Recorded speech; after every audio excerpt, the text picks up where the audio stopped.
And here we go, ladies and gentlemen. We are back on the Kristian Harloff Show. We've been talking a lot of Star Wars this week, man, and two of the stories that I provided. Hey, Ewan McGregor and Hayden Christensen returning to, and Ariana Greenblatt returning to Ahsoka, and yesterday the news of the villain in the Mandalorian and Grogu. Well, this one is not me. This is another rumor that came out early this morning. Dave Filoni is supposed to have a Star Wars crossover movie that was supposed to come out at one point. We thought at the December 26. And then we didn't really hear anything else about it. And we didn't hear any movie coming out at that point. We thought the Rey movie could have been coming out at that point. Nobody really knew when that movie was coming out. So the new rumor is essentially that Dave Filoni's Star Wars movie has to wait and see how Mandalorian and Grogu do box office wise before that really picks up. And I guess it's a way of them saying, does anyone care? I know we're going to do two movies back to back in the same world if nobody gives a shit. So we'll see if we all think that makes sense. Mike's having an issue with his camera, but Roxy is here after having a very, very tough week. So I am grateful that she's going to be here today. So we'll talk to Roxy. She didn't send me any TV pics, but I'm not going to bust her chops because, again, she's having a rough week. So we'll see if there's any TV she even watched this week. It's probably why she didn't send anything, I would assume. And that is the show. We got some other things, man. We got some stuff to talk about when it comes to, look, it's a slow week, obviously, in Hollywood news. Obviously so. Stanley Tucci was out there talking about Captain America, for God's sake. That's how there's nothing going on. And Skarsgard talking about potentially going to MCU. We were rumoring DCU, but anyway. So that's what we got going on for the show today. Got those questions. You want to support some Roxy because that's what we got. She can beat Roka. I think she can beat Roka today because I can't see her face. Oh, you know what? I want to see her face when I tell her how many he had yesterday. So I won't say it just now. Let's get into it. Here we go. Mustard. That's right, Matt Hatter. You tell me, and I'll tell you. Okay, here we go.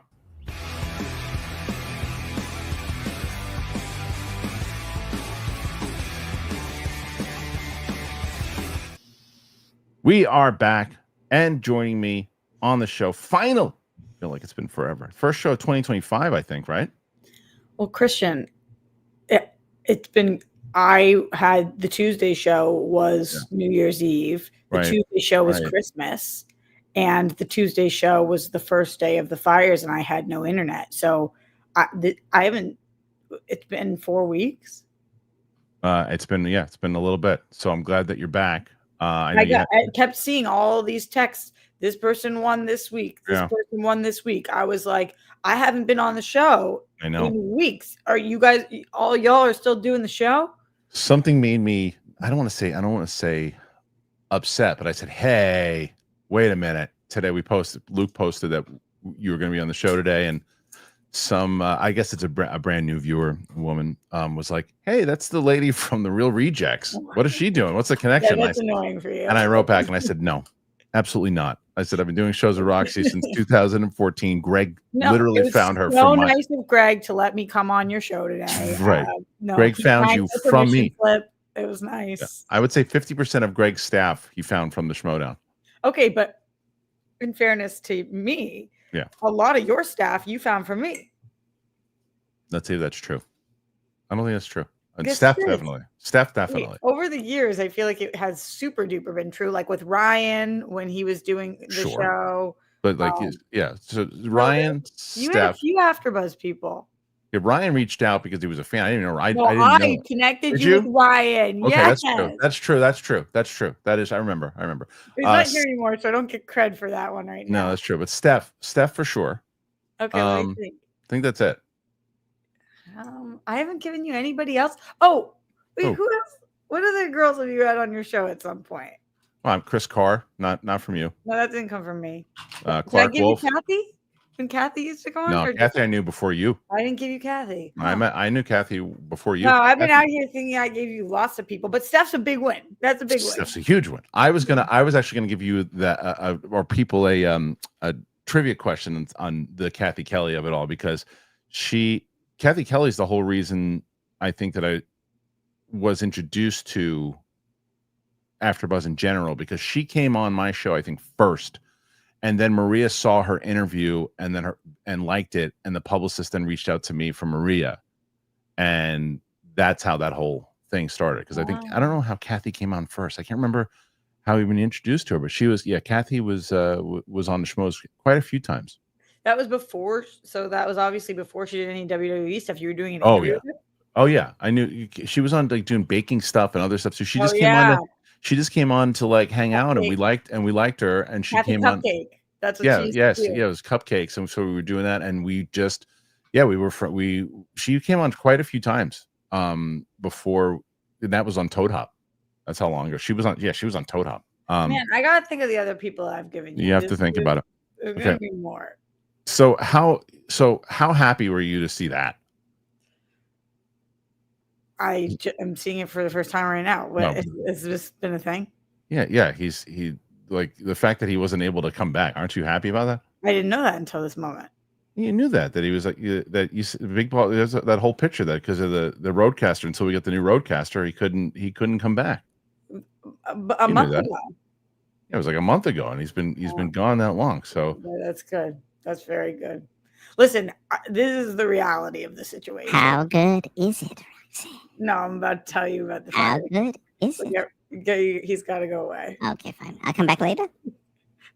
I mean, if you must. Okay, bye. I have not anything I once knew. I don't know anymore, and I have not seen. Like, I was just listening to your intro, and I was like, what's a Star Wars? Like, what news has come out? I didn't send you TV pics because this is the first week of my adult life. Watch anything, I have not watched one show. Yeah. I watched an episode of Silo last night. It was the first episode of TV I've watched in 8 days, which is, for a lot of people, doesn't sound crazy. For me, I watch at least 4 or 5 episodes of TV a night. So, but there has been no night. There's only been watching this Fire app. So, we're those of us who still have homes and have safety are out of Dodge as of tomorrow night. So we just have to make it through to 6 p.m. tomorrow is what they're telling us. But until then, it's like I went to shoot Real Rejects yesterday for the first time, Kristian. Oh, you did? Okay. I've been calling out. I haven't been going in. I thought I was the one who was closest to the fires, but then Coy got evacuated. Michael, who's over there, got evacuated. Everybody was getting evacuated. But I went in yesterday and we were shooting the movie. I was doing movie reaction and I checked my phone 75 times. I mean, I just kept being like, sorry. Like there's no 2 hours where during this you can't, because the jumping aspect it's just been like unprecedented. And by jumping, who the fuck knows what I mean? We'll find out one day. I know this isn't a show about the fires, but no, I know. I'm just completely out of anything. Like last night, I was supposed to go to a screening of what's the SZA, Keke Palmer, Issa Rae movie. Oh, right. That one just came out. Yeah. Oh, shoot. I just saw there was such a great poster for that one. I forget the name. The poster looks sick. I'm supposed to go to the screening last night, and I got the notification like they send the day of like, oh, reminder, you've got this screening tonight, and I was like, LOL. I wrote back to them and I was like, there's just absolutely zero way that I'll be in attendance to this. I would love to promote this movie if you want to send it to me, but I'm so curious if that screening had anybody in it last night. I know it's in a movie. Speaking of which, do you want to, I'm so glad you brought up screenings because I forgot about it and I have to tell you about this because when it happened last night, I said, I have to tell Roxy about this tomorrow. So I go to this screening last night of Wolfman. And I can only the embargo lifts tomorrow, so I can't give a full review on it. All I can say is it wasn't really for me. I really like Invisible Man. I like Lee Winnell a lot. I think that he directs the movie well. I didn't really necessarily love the look of the Wolfman. I didn't care enough about the story or the characters. I think that Julie Garner was kind of wasted in the role. But I think that there's people who are going to really enjoy it. It's a very well directed film, but that's all I can say about that one. But that's not the point. I get there and I sit down, and the first thing I sit down at this in front of there's this guy and he's talking about the congestion prices in New York. I don't know if you've heard about this, but there's these, basically they put a congestion fee in the city to toll people. So to try to, combat how much traffic there is in the city, and people are losing their minds. Yeah, of course, about it. And so much so that I think Trump said the first day he's getting rid of it because he's Native New Yorker, whatever happened. Anyway, people are losing their minds about it. So I am online. I'm on an actual physical line, or in line, whatever they say. And there was this guy, and he's behind me, and he's just like, "Yeah, the congestion prices, and I'm here, and I did the congestion prices." Top of his lungs, congestion prices, and I'm like, must have said congestion prices 87 times, and I'm like, I get it, but do I have to hear it? You're right in my ear. You're right in my ear, guy. Congestion prices, and then in a minute they're going to change it. I'm coming in. No, coming in from Jersey. Congestion prices. And I'm like, I get it. You don't like the congestion prices. So then we go, and I sit down, and in the theater, and I have a good spot looking up. So here comes congestion prices and his buddy right in front, and they sit down in front of me, and then congestion prices is like, yeah, so I called him and I told him. The guy goes, well, don't do that, because you know what you normally do, and if you do that, you're going to piss him off. And he's like, I didn't do it. He's like, yeah, but you normally do, so don't do that. I know, I'm not doing, you think better of me. I'm not going to, I know you normally do. And I go, I'm out of here. So I get up and I go to the far right, and I sit down. No one's in this row. So I sit down, and I'm in this theater. I'm like, okay, good. Movie's about to start. I feel this tap on my shoulder. And I'm like, what the hell is that? And I turn around, there's this lady, and she goes, hi. Oh, hi. Can you move your hat? Can you take your hat off so I can see? And I go, no. I said, I can't take my hat off. I'm not. Were you wearing a baseball cap, or were you wearing a top hat? I was wearing this. And I go, no, I'm not taking my hat off. I go, and then I go like this, because I didn't want to be a douche. So I'm like, and I go like this, Rox. Okay, how about this? Can you see like that? She's like, yeah, better. And I'm going, I can't watch the whole movie like this. I can't do this. So this is the best. So I get up and I sit in the seat next to me. There's a guy on the other side. I'm not blocking anybody right now with the hat. Why would your hat be blocking anybody regardless? You can ask as many questions as you want. Mike's in here now. I'll bring him in afterwards. But I'm sitting there, and I move to the second seat. There's no blocking anybody. So this is the best part of the whole fucking. Out of nowhere, this fur coat or whatever the hell it is comes flying into the seat next to me on the left and just lands there like another person, like Chewbacca himself comes in and sits down. This thing is huge. The woman decided that now that I left, she could put her coat there. So the whole thing is there. The movie starts with this ominous music. I laughed so loud in the theater when that happened. It was as if I was watching Naked Gun for the first time. Oh my God. And I saw it, and I go, and I said it as it hit. I go, what the hell is happening? Right? That loud. Everybody in the theater heard it. There's no way that nobody did it, because I couldn't control myself. And I'm like, what in the world is going on? So I just did that. And then the bizarre thing, after about 10 minutes, she decided she didn't want the coat to sit there anymore. So the coat moved. But what a bizarre story that was.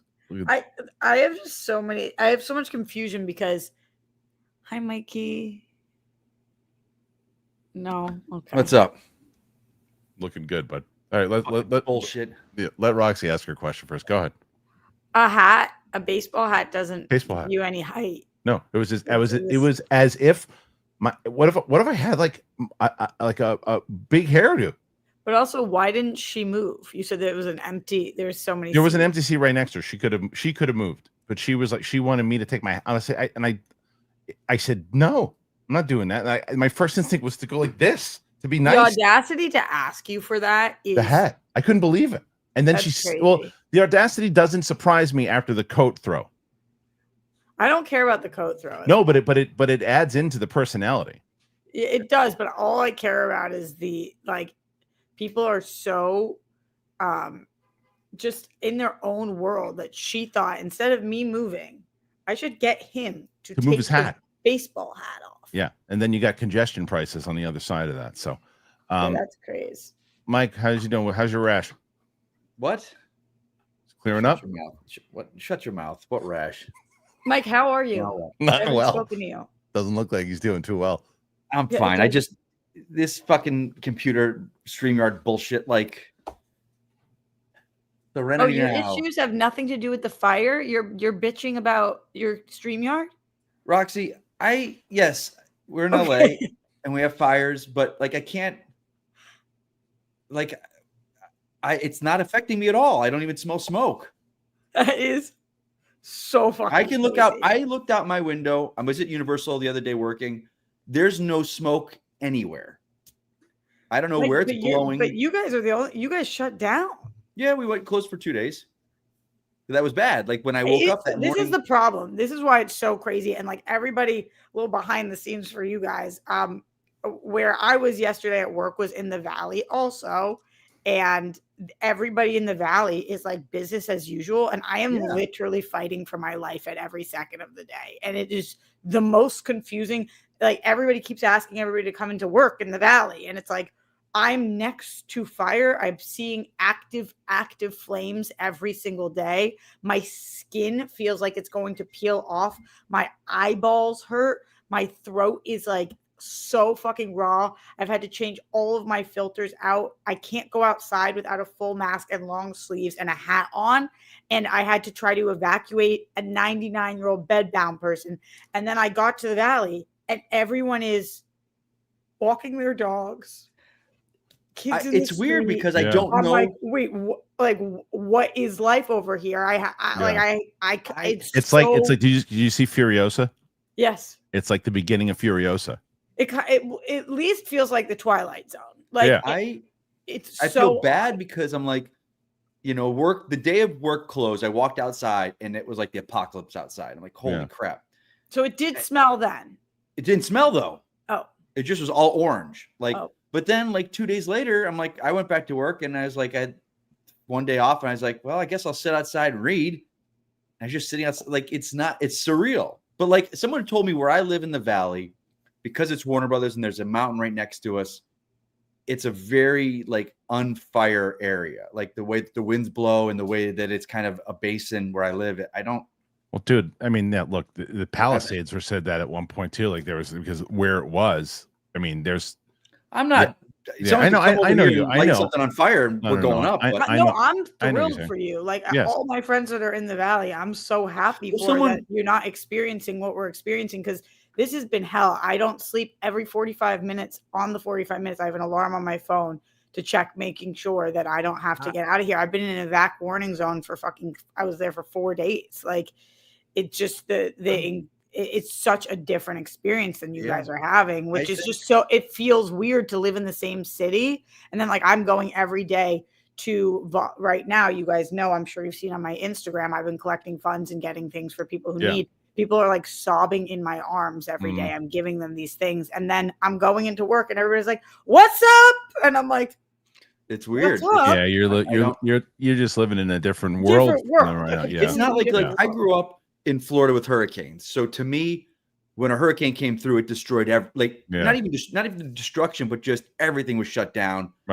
for hundreds of miles. Whereas this, it's like you go 2 miles and it's a completely different story. Like I know, like I went, like my Starbucks is shut down. Everything is shut down. I couldn't go to a restaurant. I couldn't get coffee. Like there was nothing. I'm not saying that that's a problem. I know what you're saying. And then I go there and it's like, because you're involved because you're involved in it. So it's like, it's just two different worlds right now. It's so crazy. It's just been crazy. And hopefully tomorrow night, like then the safety element comes back and then you can start to rebuild. And not that people in the Valley haven't been helping. Of course they have.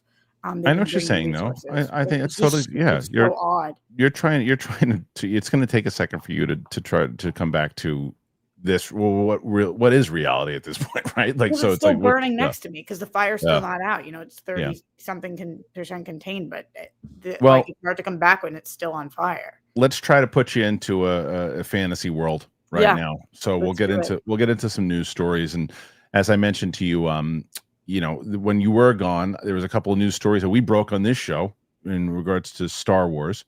So what's been happening with Star Wars? Well, so there was a few. The one was yesterday, Imbo from the Clone Wars series, he is going to be the main villain. It seems like it in the Mando and Grogu. It's gonna be like it looks like, from what I've been told, that you're gonna have Mando and Grogu protect or trying to save Rhoda the Hutt, who is voiced by Jeremy Allen White, and this character that Dave Filoni voices and will voice again is trying to kill him. So you told me you were bummed by that because you feel like we've already done that storyline, right? Oh yeah. So did I tell you this? I told you this offline or something? No, this was months ago. You predicted that was going to be the storyline when Jeremy Allen White was cast. Oh right.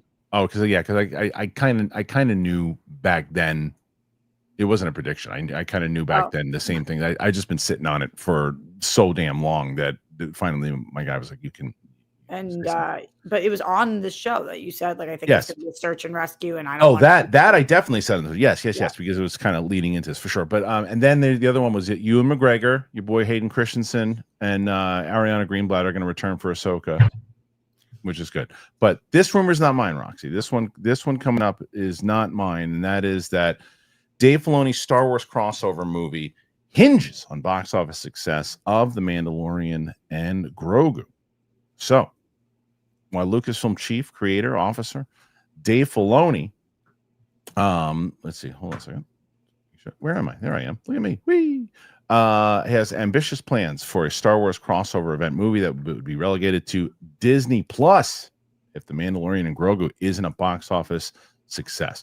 The Mandalorian and Grogu wasn't originally conceived as a movie during 2023's WGA and SAG-AFTRA strikes. Disney decided that Mandalorian Season 4 would be better served as a theatrical title. We talked about this yesterday. After all, why develop a pricey series for existing Disney Plus subscribers when there are potentially hundreds of millions of dollars to be made in the theaters?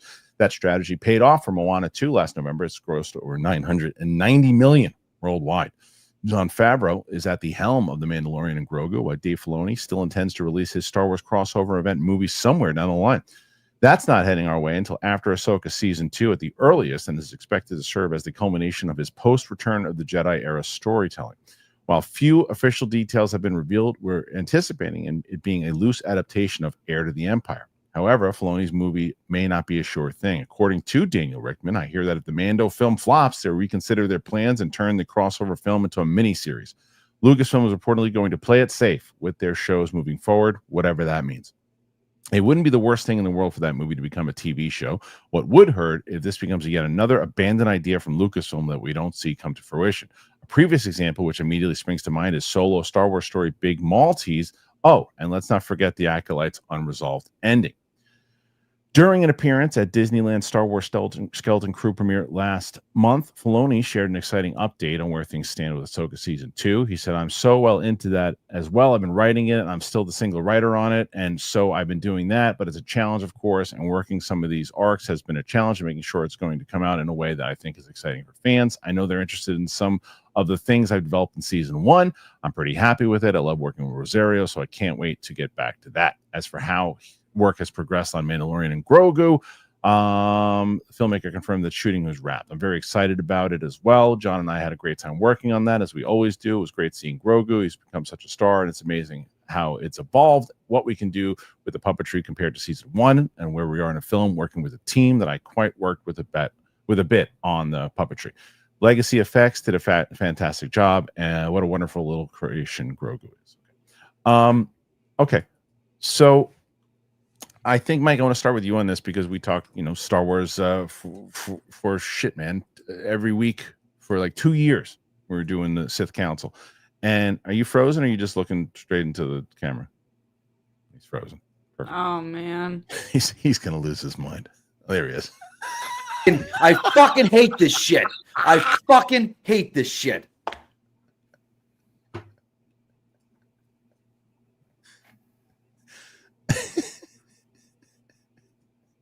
How you doing, buddy? You all right? I'm not a digital guy, dude. I'm not a digital guy. I know. I'm an analog man. I'm a CD man. I'm a fucking physical media guy. Quit your bitching. I'm never gonna get the hang of it. Quit your bitching.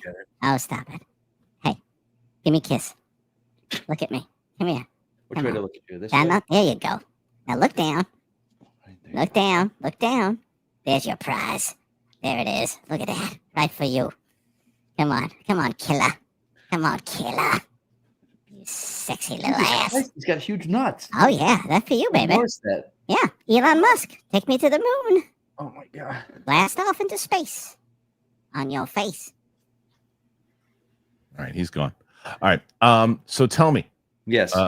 Dave Filoni, this whole thing. What do you got? How you feeling about the story? I don't even know if I care anymore. Yeah. Like, what am I supposed to feel? Okay, so the success of his movie depends on Mando and Grogu.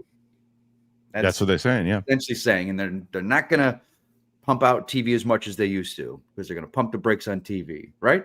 Yes. Not TV. They probably this will probably be a TV movie if they do it. Wait, Filoni's movie's gonna be a TV movie? They basically said in that report that if this movie doesn't do well, The Mandalorian and Grogu, that they'll probably just turn Filoni's movie into if it doesn't do well. Gotcha. Right.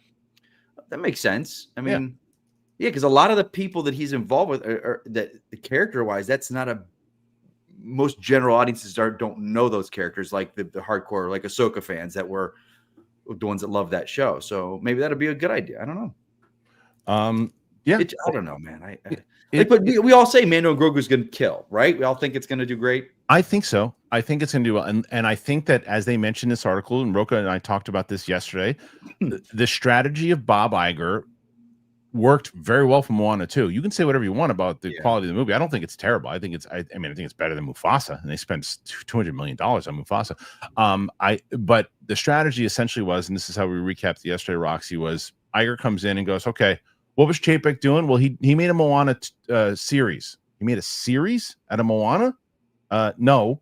Reformed that whole series and turned it into a movie. We'll put it out in the theater at the end of the year. And they did, and they almost made $1 billion doing it. I think the same thing happened with Mandalorian and Grogu, because from the reports were that Favreau was done with season 4. He was finished with it and writing it. And then Iger said, well, let's just we don't have any Star Wars movies. Let's just make this a movie. It's done. This is a written script. It's not a coincidence that this is the first one going out. It also makes more sense off of my report in that it's going to be Embo that's going to be the villain, because that seems like a television villain. Doesn't seem like a big screen villain. But they transfer him over. So what do you think of this strategy overall about them doing that? And do you think it has a shot to make money? I think it's been very confusing for me as a viewer who's not on the business side of the industry to understand how these streamers make money off the streamers in general. So of course, obviously, seeing what happened with Moana and thinking about how much money you can make off of something in theaters versus what your cap is making it on a streamer, it's still kind of confusing to me. Like, if you guys already have the entire Star Wars audience on your Disney Plus streamer, does any show make you a significant amount of money there? Of course it does in merch, people resubscribing, but there's got to be a cap that's way lower than what you can make in theaters. So if you believe in a movie or a concept, you think it's good, I would think you would always be able to make more money off of it going to theaters if it's a tentpole film like this. Yeah, I think so also, especially that they need a movie. They need a movie, and they don't have any. The Rey movie is not close to being done. They don't know. And this is the other thing that they do. Like they mentioned in that article that what they can't do again is set something up and then there's no payoff to it from the story point of view, right?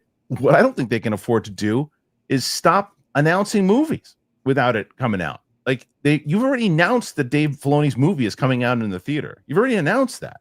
And there's going to be another movie that either turns into a Disney Plus. Plus, it's the first time the guy's going to do a theatrical movie, and you're going to take it away from him if it doesn't do well.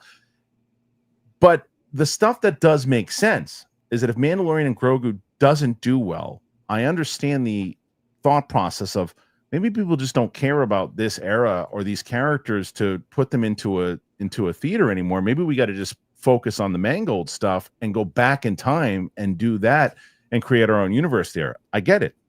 The thing that makes me nervous also is that the comments that Filoni says when he's like, well, yeah, I'm the sole writer on Ahsoka and I'm doing this. It's like, that's not good.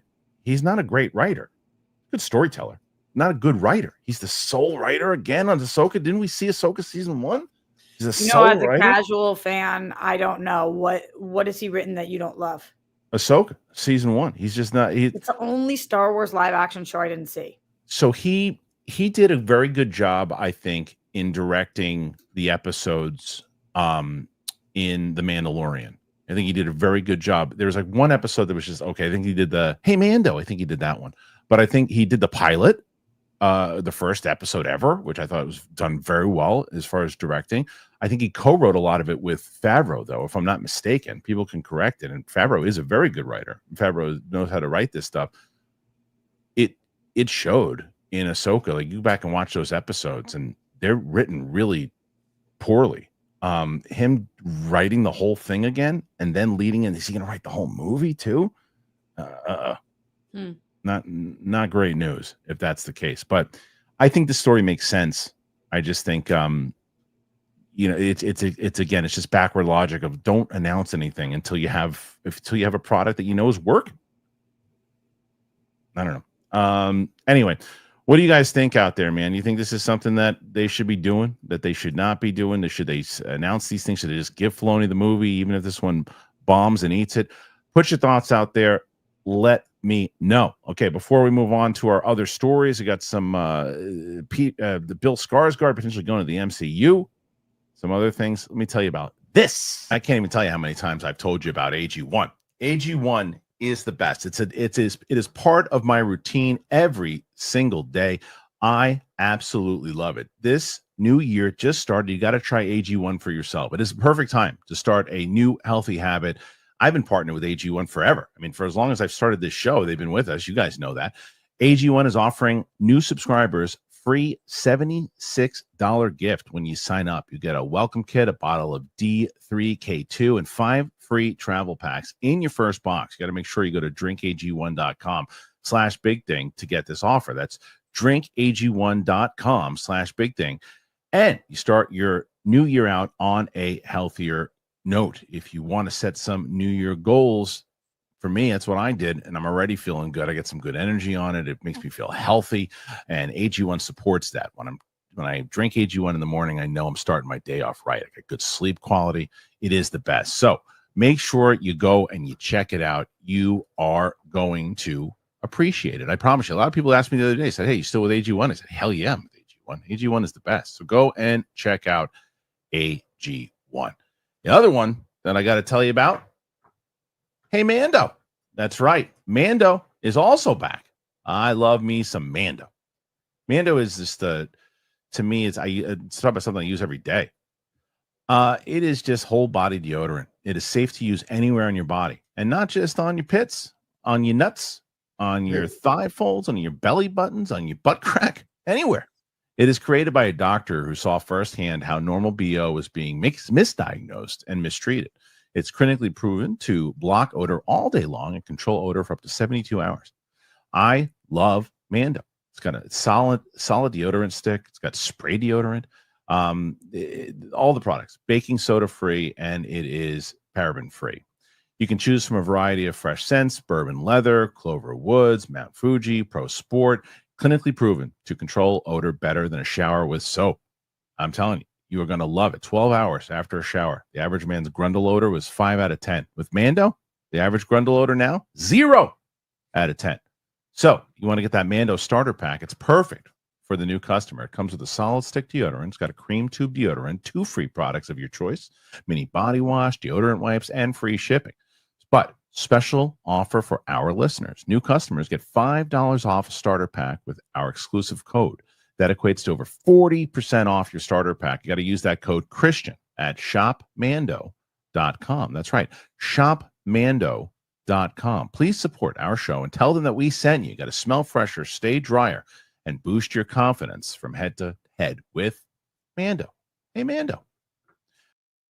That's right. Hey, Mando, AG1. So happy to have both of them on the show. So make sure you want to support the show. You want to help us out. Saw somebody yesterday saying, hey, man, I can give some constructive criticism, and they did. Said, I support the show all the time. I throw in some super chats. I support the sponsors. So don't tell me. I can give some constructive criticism, and that's fair. You can, when it's constructive and not turd on the loose stuff. That wasn't. Anyway. What was it?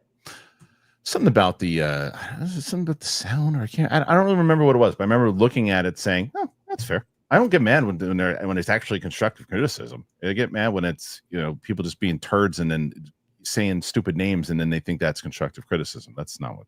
I have a question. Oh, go ahead. Is it the American flag behind us, or what's behind us? No, it's not. Here, look. I'll show. And what's on your hat? That's Transformers 1. Mikey, what's on your hat? It is Grizzly Falls ziplining in Alaska. Yeah, cool. Check it out, Roxy. I'll do this quick so you can see. They're not gonna have any sound. There it is. Oh, we'll do that one afterwards. Oh, that's stupid. I hate that. And when we're something like this, and the little black bar kind of slides down, I think someone's coming behind me. I'm like, yeah, I know. I kept thinking that it was like a flag waving, but then every time, Nope. I was gonna go into that Skarsgard thing, but Comic Movie, they posted another Star Wars thing.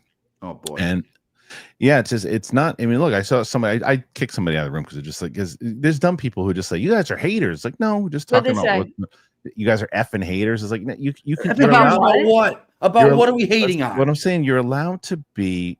Again, you can criticize something. Like, again, my favorite team in sports are the Yankees. There are years that the Yankees have been. How can I not complain about Aaron Judge in the World Series? It's terrible.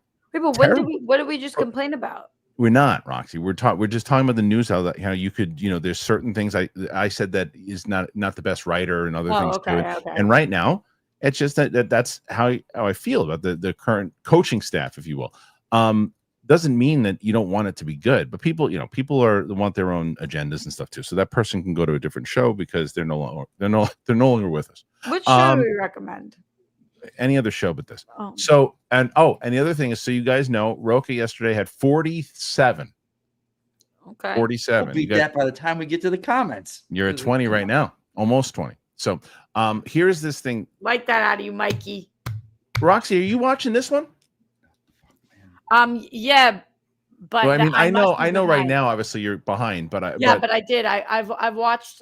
How many episodes have there been? Because whatever -1 I've watched. I feel like the finale is coming up. I watched the first 2. I haven't watched any of it. Okay, so I've probably seen like 5 or 6. Yeah, you've seen more than me. So the Skeleton Crew drew even lower viewership numbers during the first week than the Acolyte. There didn't appear to be a huge amount of hype heading into the Skeleton Crew's 2-episode premiere, but the Disney Plus series received the lowest viewership of any Star Wars TV show during its first week. Josh Wilding reports exploring new parts of a franchise as beloved as Star Wars is no easy task. Would The Mandalorian, for example, have been as popular if it was focused solely on the bounty hunters rather than introducing Grogu and featuring appearances from the likes of Luke Skywalker and Ahsoka Tano? I do think it would have been. I think it was pretty popular before those characters showed. Well, not Grogu. Grogu showed up in episode 1, but the series revolving around pirates and a group of kids who get lost in a galaxy far, far away have received positive reviews from fans and critics. However, that doesn't appear to have translated into strong viewership numbers. According to Nielsen streaming data, Skeleton Crew received the lowest viewership of any Star Wars TV show premiere in its first week on Disney Plus. The 2-episode premiere is said to have generated less than 382 million minutes watched. Episode 1 clocked in at 46, while the second was 29 minutes. The figure is 20% beneath The Acolyte and a long way off the likes of The Mandalorian and Obi-Wan Kenobi. For context, The Mandalorian Season 3 received 823 million minutes watched. Obi-Wan, 1.26 billion, and Andor's 3-episode debut was 624. Acolyte was 488 minutes watched for its 2-episode premiere, leaving Skeleton Crew in the same ballpark as the Book of Boba Fett, which is 389 minutes watched for the 1-episode debut. Does this matter? Well, these aren't official streaming numbers and should be used more as an indicator of how people tuned in. Skeleton Crew viewership has clearly not been high, though suggesting a second season will be off the table. Fingers crossed tonight's finale doesn't end with yet another unresolved cliffhanger. Addressing potential plans for Skeleton Crew Season 2 last year, John Watts said, we have an idea for a second season, and we know what we would do. We have a built-in ticking clock of the kids and their age, and by the time we would get production going, we know what age they would be, so we'd be writing towards that. You'll be growing up with the kids. Well, we wouldn't want to do Stranger Things like the next day because it won't be. Okay. So, and apparently the other thing that people, and I don't know if the people are writing in this in the comments, but when I talked about this the other day, PLD within seconds wrote me and said the viewership got better over the holidays, right? But how much? Like not significantly. Mikey, do you watch the show? No, ma'am. Oh, you haven't seen an episode? I haven't watched just a single episode. I'll say this in Harloff. Someone said something the other day to me that it was online. It really pissed me off about this show. They're explaining, whenever numbers are down like that, the diehards try and get in there and defend the numbers. And they're like, have you ever thought that perhaps maybe just because it's a show geared towards kids, that's why the numbers are lower? Yet it's those same people that when we criticize Star Wars or want more adult storytelling, like Star Wars is made for kids. You forgot that when you grew up. So which is it? Is it Star Wars always was made for kids and we were just adults that kind of grew out of it and want that heyday of it, but we're not thinking like a kid, like we did when we first saw it? Or is this show specifically for kids? And then there's some Star Wars that's going to be for adults. Like, which is it? And that's why these diehards that can't admit that sometimes shows don't work. Well, I mean, look here. What is it? Because you get on that too, Harloff. We talk about this. Like people like Star Wars is for kids. You forgot that, you dumb big adult. There's a kid who grew up with it. No, Star Wars is generational storytelling. It's for everybody. So this show seems to be geared towards kids. I'm not here to comment as much on the numbers because that's just not my area of expertise. Right, sure. As somebody who's watched the show, other than the most recent episode, it's definitely geared towards kids. There's no doubt about that. Some people have been arguing like this isn't for kids, it's for everyone. And I think you can enjoy it as everyone, but it's certainly geared towards kids. Sometimes I do feel a little bit silly watching it alone, like not watching it with a niece or nephew or kid, because I'm like, these lessons are so sweet and good. There's a lot of lessons between a couple of the main characters on communication and how important it is to talk to your friends when you're going through something. And not to trust everybody, but to trust the ones you love. Like, there's a lot of really good core lessons. And in general, I think that the show is really good. Like, for who it's going towards. That's the difference, Rox. That's the difference there. If you're going to put like Acolyte and this, right? You're not seeing the criticisms and people kind of going after the show the way that they want an Acolyte. It's just not doing well because I think maybe partially because of Acolyte and other things too. There are some people who are just not interested in this show. And I do think because it is geared towards kids, I do think that there are a lot of people that if they tuned into it would wind up enjoying it, but aren't because they go, you know what, as you just said, I don't have kids. I'm not going to watch this one. Not really talking to me on this one. So I'm not going to check it out. I enjoyed the first 2 episodes. I have had no desire to go back to it at all. I don't know the last Star Wars thing that I missed. Know what this reminds me of? And again, I haven't seen it, so I don't know for sure. It reminds me of the Ewok adventure movies. Right. And yeah, like I know the 80s. What you mean. Like, yeah. The films were the films for everybody. And if you want a little Star Wars, but with kids, we're going to do this. And this will be like a fun Star Warsy world thing. Right. It's more for kids. And that's fine. And I'm one of the people that I think Star Wars should be. I think we should have R-rated Star Wars that's adult and graphic. And I think we should have stuff like Skeleton Crew that's for kids. But Mike, you know what the problem is? You know what the problem is, though? Because it's Star Wars and it needs to be 4-quadrant. I get it. Well, no, but not just that. When they did that Endor series, Star Wars that was in its peak. Like everybody wanted to watch everything Star Wars. Right now, Star Wars needs to be focusing on the stuff that's going to get the audience talking about it again and getting it. Like, look at the Mandalorian. When the Mandalorian came out in a place after Last Jedi and Rise of Skywalker. They're like, oh man, I don't know. And then it got everybody talking about Star Wars again. You're like, okay, here we go. And then it was they just boom, boom, boom, boom.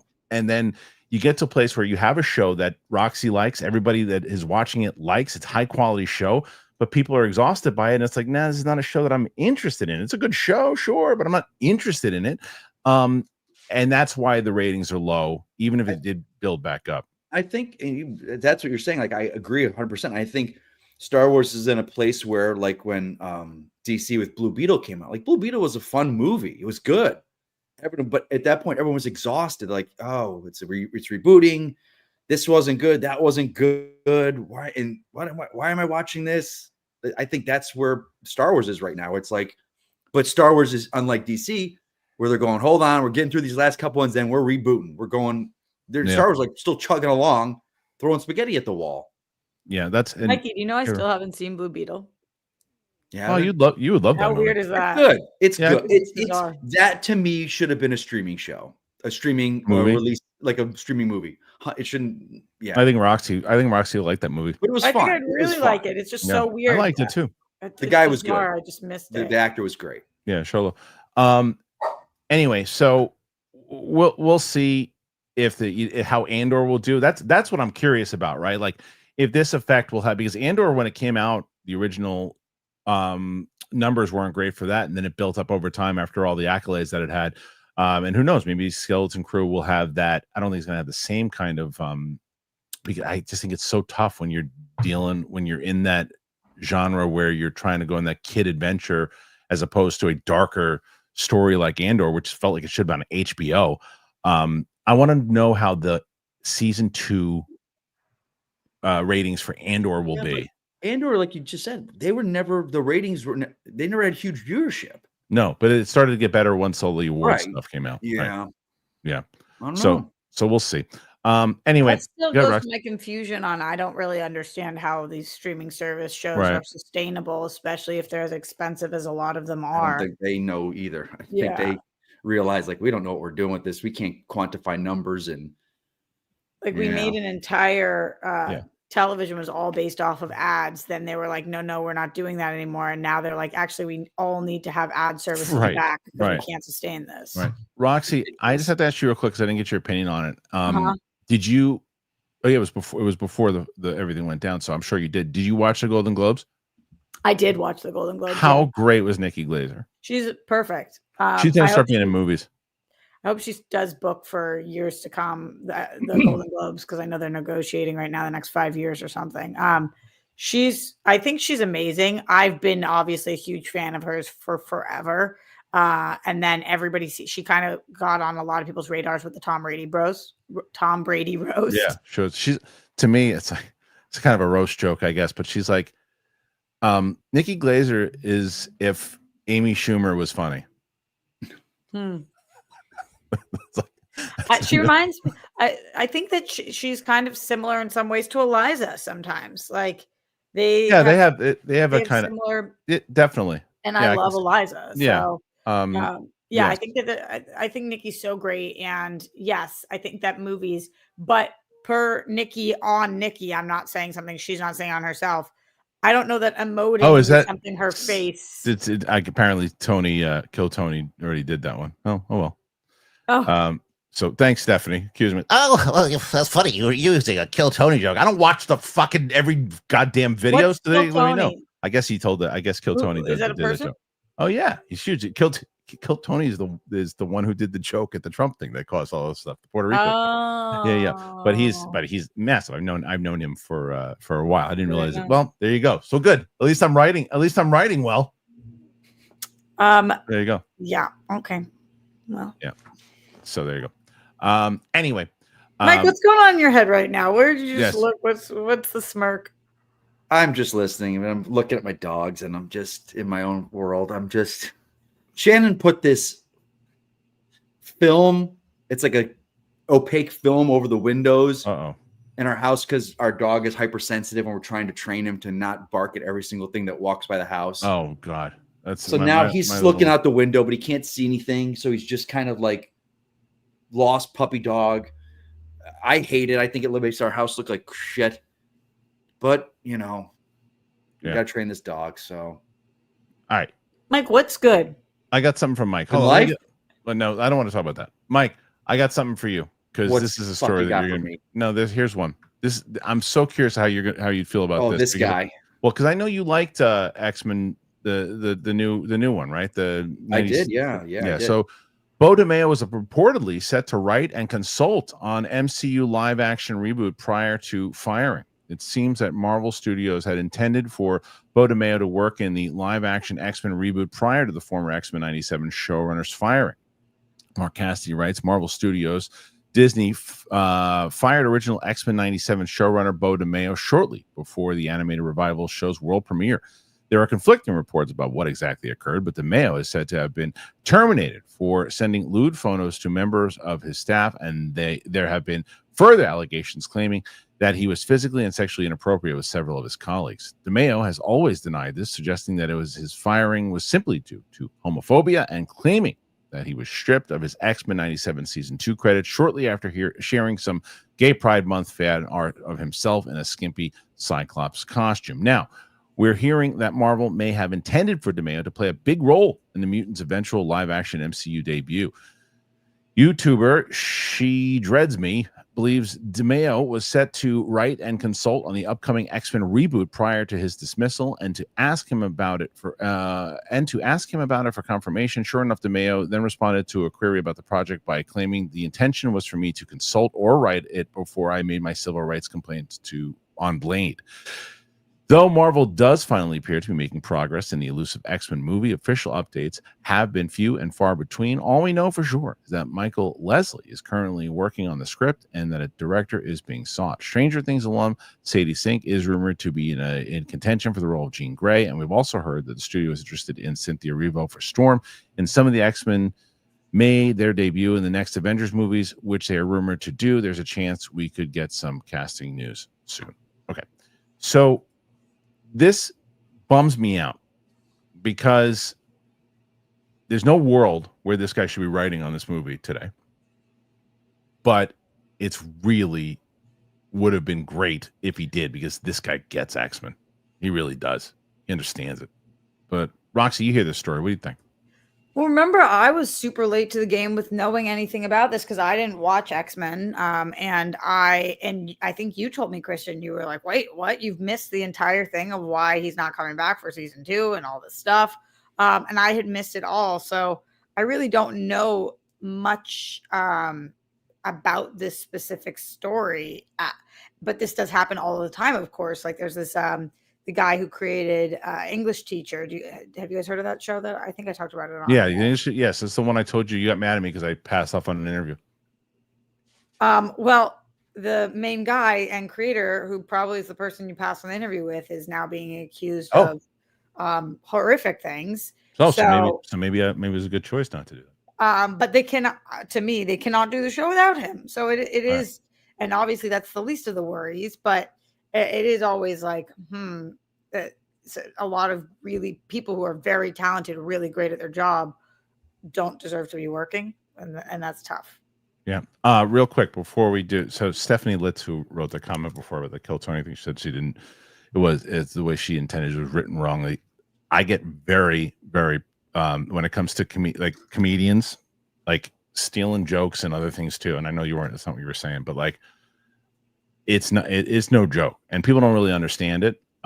So like I remember there was a particular comedian, well-known comedian, that had taken one of my jokes one night at the Comedy Store, and I walked up to them and I said, I do that joke here every night. And they were like, oh, I never saw it. I'm like, can you not do it again?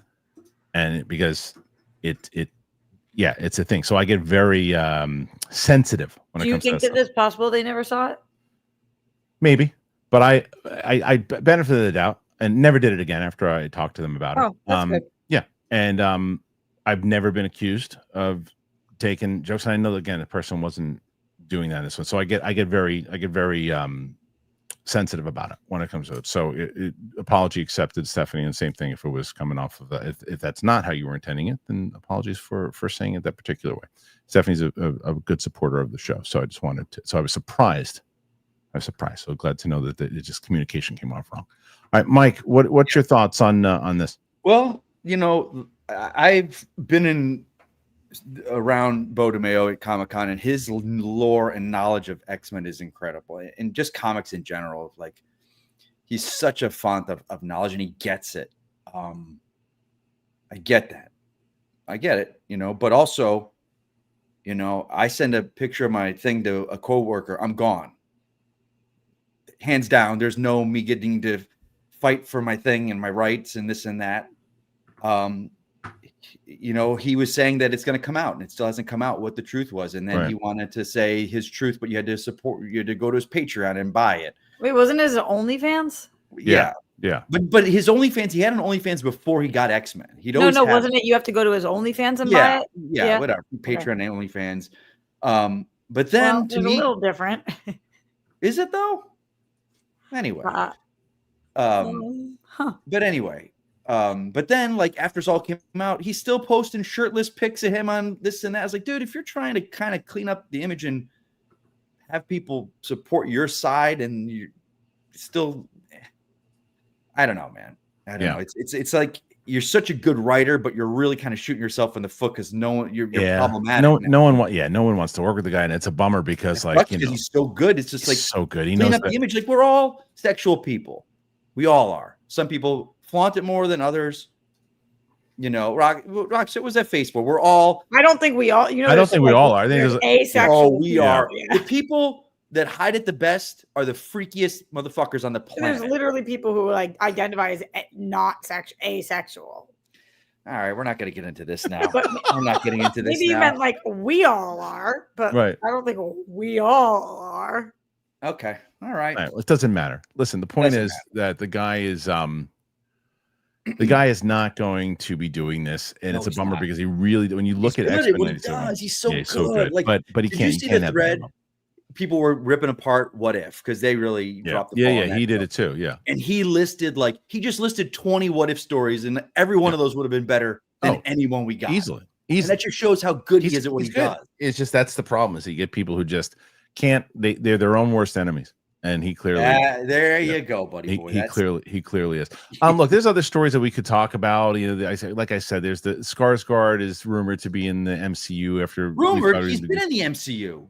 What was he in? What was he? He was that talking octopus in Eternals. Was he really? I forgot the character's bad. He was the bad guy in Eternals. I think he had 3 lines, and it was this. Wow. I don't remember that, but I believe you. I believe you. Speaking of the rumors, though, in that article, I think it said that Cynthia Erivo is. Oh yeah, we talked about that. I thought that wasn't a rumor. I thought she's just bidding for that. She's bidding for it, and apparently she's met with Marvel. But so let me see, Roxy. Let me see if you're because this will be very interesting. So I haven't asked Mike, and but I've asked everyone on the show this week this question. Everyone has had the same answer. So I'm curious what your answer is. Do you think that Cynthia Erivo is the right choice to get cast in Storm? Well, I know everybody has said no. I know that every person has said that. You think so? I know that because I know that you've had Coy, and Coy believes that she's not a good fit. Okay. That's why I know that. It was interesting because then I heard Coy pitching some other people, and some of them yes, and some of them no. But I think that while it wouldn't necessarily be where my brain initially went with Storm, I think she could knock it out of the park because she's Cynthia Erivo, and I bet she'd be amazing. But no, I feel like I don't think it's the perfect casting fit. But if she was cast, I'd be stoked for her, and I think she'd make it really great. Okay, Mike, what do you think? I'm kind of like Roxy. I think she's a great actress, but I want Wanda Wise. Yeah, I think that also. I saw her, and then someone did like her and like Aldous Hodge as Black Panther. And I'm like, he just made a pitch about that himself. Was it him that did that? But someone put the two of them together in something. And again, I don't care for fan art, like stuff like that, but just knowing their work, I'm like, oh, that would be so good together. I agree with this. For me, I think that he's Aldous Hodge. Cynthia Erivo to me is too little to play Storm. I think Storm needs to be bigger, and she's petite, she's small. I think there's other roles that she could play in the MCU. I don't think Storm is the way. I think that Jodie Turner-Smith is somebody who's interesting. But also the question is, especially after seeing, she is Jodie Turner-Smith, isn't she? Oh no, I'm thinking LaShawn Lynch. She was an acolyte. Jodie Turner-Smith was, but she was also in Bad Monkey, where she was great in Bad Monkey. And it's that type of role that what was that movie I saw her in where she was fucking phenomenal a couple of years ago. Maybe with Cars. Jodie Turner-Smith. Yeah, it was so good. I'm gonna look it up right now. But I also wonder I thought age-wise. Hot water though. It's also age-wise, because they're going with Sadie Sink. I don't know how much older. Cynthia Erivo's almost 40. Queen and Slim. Yeah, did you guys see that movie? Oh, that's with Lakeith Stanfield, right? Yeah. Yeah. Okay, no. Oh, I heard about it. I didn't see it though. Anyway, All right, so those are the topics that we're going to cover here today. We got questions, and you guys I said yes too quickly. It was with Daniel Kaluuya. Okay. I didn't see it in a long time. Oh, I did. Keith is in it as well, but maybe he wasn't. Okay. Joaquin Woodbine. Okay. Oh, Flea was in it. Oh yeah. It's fine, Roxy. It's fine. Anyway. All right. First question that we have here as we start off, and again, we're starting off at 28. You guys need to beat Roke. If you want to beat Roke, you need 20 more. And I think you can do it. As Mike said, you already have 28 kind of going into it. You start with Johnny Venerable says Lucasfilm needs to bring back Boba Fett correctly. I think they can do it easily. They did it I think Robert Rodriguez did it great in that episode of Mandalorian. I think I wish that's the series we thought we were getting from that episode, but I don't know. You guys think it's just leave him be? Yeah, I actually like. Go ahead, Mikey. No, Rox, I'm sorry. Guys. No, that's it. That's you. I always take my lead from you guys. I'm casual. I think I'm not saying the damage is done. I don't want to say that, but the character's been the character that they wanted to introduce, the way they introduced him is done. You can't redo what you've done with the character at this point. You know what I'm saying? I kind of agree with you. He's the landlord of Tatooine now. That's what his role is. We're not going to suddenly make him a badass gangster. Again. He's turned the leaf and went down that path. Unless you go prequel with him, then what do you tell him? Before Empire? Yeah, kind of like. Yeah, then you're not using Tamora Morrison. Right. But you've established that they look like him, so what are you doing? It's true. Boba's done. Mando is the new version of Boba. Because remember, Mando is what we wanted Boba Fett to be. The badass bounty hunter. Right. We got Mando, so there's no need for Boba anymore. And anyone that loves him, sorry, you got what you got. And you can't redo it. Roxy, what do you think? That sucks. That's a bummer for you guys. Yeah. I don't feel as connected, so I liked what we got. But fair enough. All right. Next one. Thank you, Hunter. Everyone brings up whether or not Gunn or Reeves wants Pattinson in the DCU, but has anyone asked Pattinson if he wants to be locked into the DCU? Maybe that's the holdup in all this. The rumor is that he's very much interested. Now, how true that is, I don't know, but apparently a lot of people want to work with James Gunn. He wants to be part of it and wants to. That's why it hasn't been him. But I don't know. You guys hearing anything else on that? I haven't heard anything new. Yeah. I don't think that any part of the holdup is Robert Pattinson not wanting to. Rox. Yeah. I haven't asked you this, being a DC girl. What are your thoughts on Pattinson, the Reeves verse going into Gunn's thing? Yeah, I go back and forth all the time on this. I don't feel like. Yeah, so you feel like it's a no-go, don't do it? Absolutely not. You're I would destroying everything you're trying to set up by just going, we're going to keep this, and no. Yeah, I would guess that's how you feel. And I think that's how I feel 75% of the time. But then there's 25% of the time where I'm like, he's really good. Yeah. And if you could just make this work, then it feels like for the masses, it might be the most streamlined, makes sense. There are different cities and different vibes and different energies, and Batman doesn't have to have the same kind of tone that Superman does. So I'll say this, Rox, to kind of to your point. If they did use him, I would want it to be Robert Pattinson playing his 40-year-old self, clean cut, handsome Bruce Wayne, different bat suit, different bat cave. Just he is the character playing Batman, but it's not the Reeves Batman. Because we haven't seen him, like when you see Robert Pattinson on the red carpet, that is Bruce Wayne. Like the classic, handsome, good-looking really billionaire. He fits perfectly. Color his hair, make his hair brown instead of the black like he is in the. But then does he keep doing the Reeves Batman movies while I don't know. doing other Batman movies? I don't know. We've been talking about it. It's that's another developing story that's just going to keep on coming. Hunter follows it up. It's just obviously not what any of them wanted when Gunn made these first announcements. I think it's a mistake pushing if the rumors are true. Here's the thing to that point. Gunn was in a terrible spot when DC said we got to reboot because still projects were going that were working. The Batman, Peacemaker. Like if he had his way, they're having to retcon a lot of the Peacemaker. Like he made Suicide Squad. He's like, oh, I love these actors. I like these characters, but we got to get rid of everything. And I can't keep Gal and Henry, but I really like my brother who's in it. And I really like Amanda Waller who's in it. And that Batman movie that just came out was really good, but I can't do this. Like he was trying to cherry pick what he wanted and to work. And it was a terrible time to reset DC, but they had to go. They had to. Yeah. And still how they're going to make some of this stuff canon. I'm very curious how Peacemaker is going to. Yeah. And it's going to be interesting. Work. Hunter also says, Kristian, I'm heartbroken over the Guardians of the Galaxy reaction. You and me both. Was really looking forward to that one. I'm sorry that happened. What are you talking about? I'll tell you in a second. Roxy, we are glad that you are all safe. We've been doing a first-time watch of the MCU with Sam. She's actually coming over here today to knock out Ultron. And we've been watching it. She hasn't seen any of them. She's loving it. We had done her Winter Soldier is awesome. Did you watch the reaction? Yeah. Oh yeah, it was great, wasn't it? Because to know someone that didn't know that Bucky was the Winter Soldier, she didn't. She really didn't know. No, she knows nothing, right? She's a mother. She's a mother of three, who just basically her whole life was for forever. It's her kids taking her kids to basketball games, everything too. She knows from seeing them on billboards and stuff, but she doesn't watch them. She's seen one out of the 3 Tobey Maguire Spider-Man movies. To give you an that's so cool. I'm glad she's on your channel, man. Me too. So we're watching Guardians, and it might be the best reaction out of all of them. She's loving Rocket. She's laughing her ass off. She's just digging it. She's like, it's the best.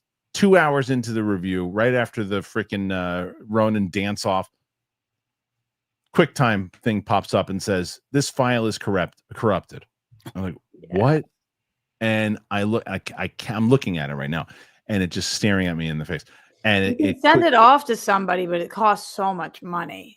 It was like it just wasn't worth it. So we shot a reaction to the ending of it, and I was like, what I'm not going to do is fake it and do another one. I'm never going to. No, this happened to me a couple of times at Real Rejects. It fucking sucks. It's the worst. The only thing we don't ever do is retape because you can't. It's just not it's not genuine. So we just recorded what we had and put it up there. So today I'm just gonna make sure, and I know why it happened. So now I know for that to not happen again. Oh, it sucks. It was the worst. It was the worst. So today we're doing Ultron. Roman Fedorak. Hey all, hope everyone is doing well today. Hearts going out to you and the family, Roxy. Always happy to see you and Mellow Mike on the podcast. That's the first time anyone's ever called him Mellow Mike. Yeah. Thank you. Obviously, to be abundantly clear, I still have a home and my grandparents have a home, which means that I'm very clearly one of the lucky ones here.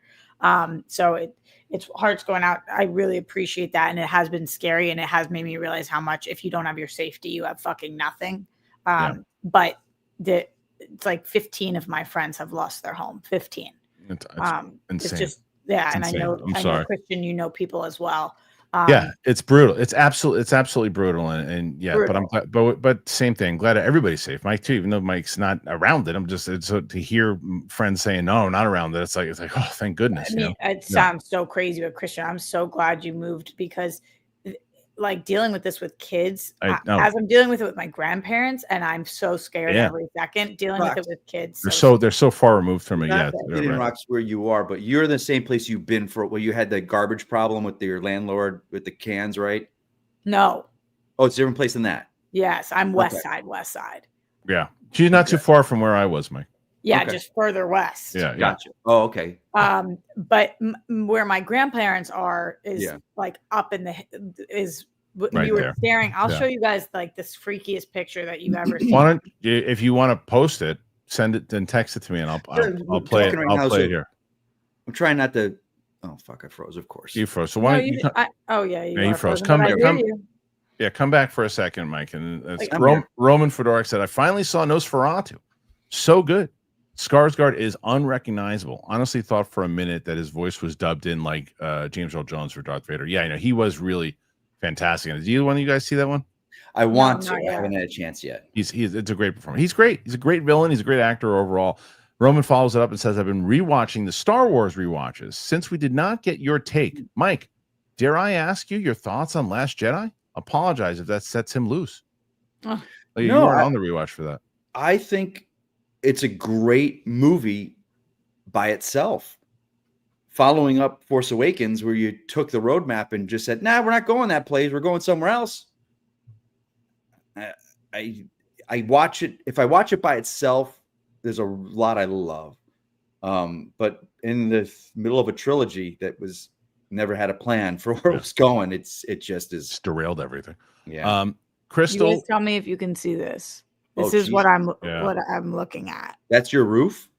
No, this is when I'm at my grandparents' where I've been staying every day. Yeah, I don't see. And so it's like I tried to. Grammy vomited. She was so sick that she was so ill, thinking we had to leave because Papa, whatever. And so I tried to get her to watch. I had never seen 80 for Brady. I thought it would be fun. Yeah. And we're watching 80 for Brady this way, and out of this eye, you're seeing that. And this eye, you're seeing 80 for Brady. That's insane. It's like, I'm sorry. I'm sorry that you. Anyway, keep going with the people. Jesus Christ. Crystal DW fan. Glad Roxy is safe.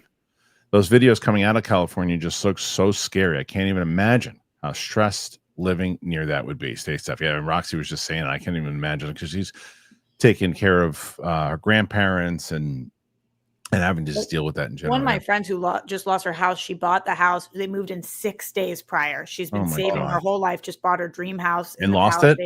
She has a 1-year-old baby. Oh my and God. The house burnt to the ground. But they 6 got out days with into their it? baby. 6 days. Oh my They weren't God. even there for 1 week. Oh my God. Yeah, and that's like horrible. I mean, brutal, like horrible.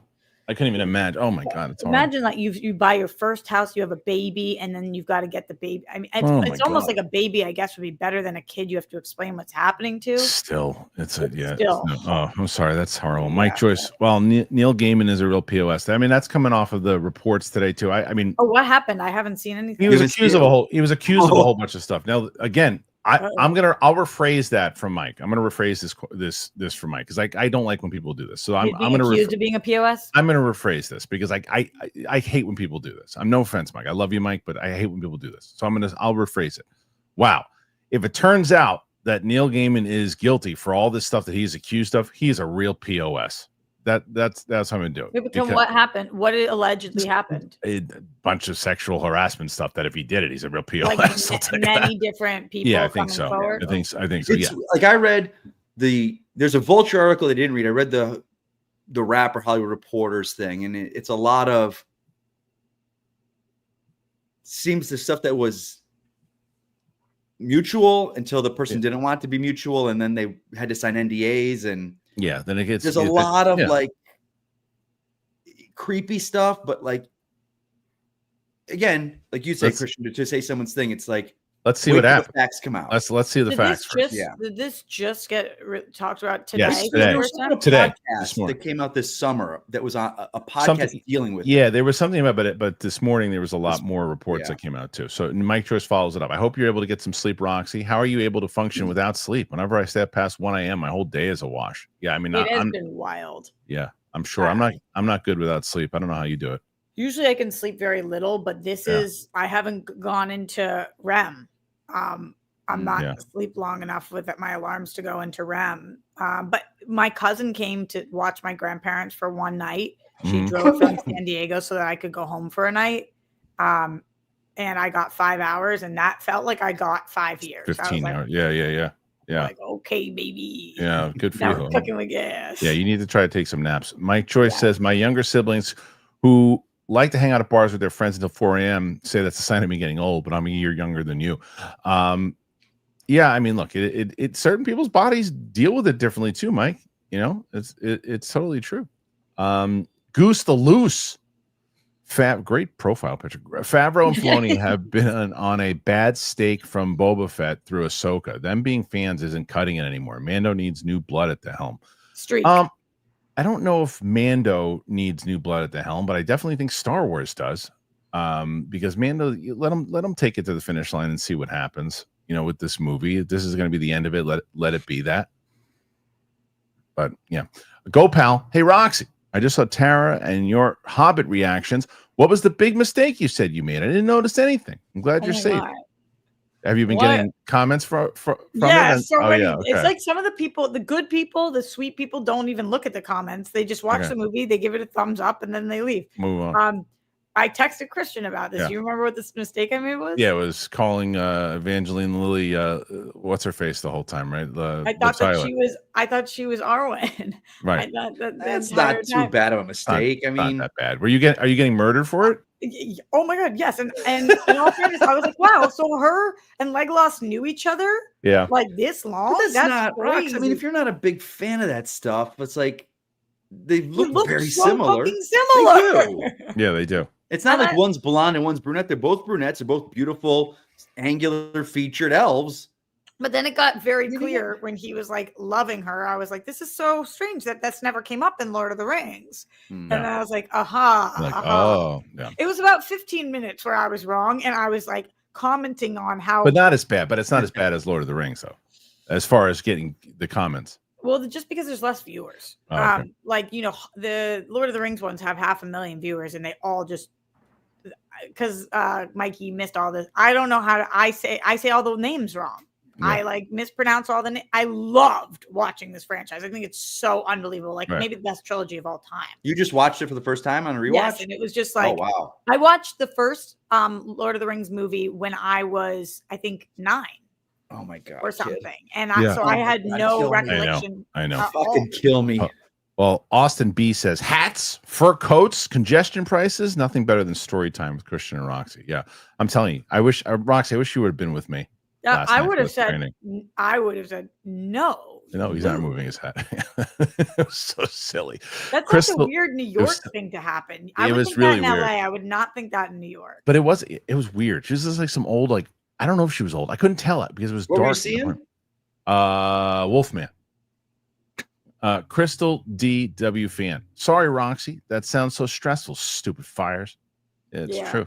It is very stressful. I can't wait until they're over and we can start rebuilding. Like I saw a bunch of people in the comments earlier being like, move on.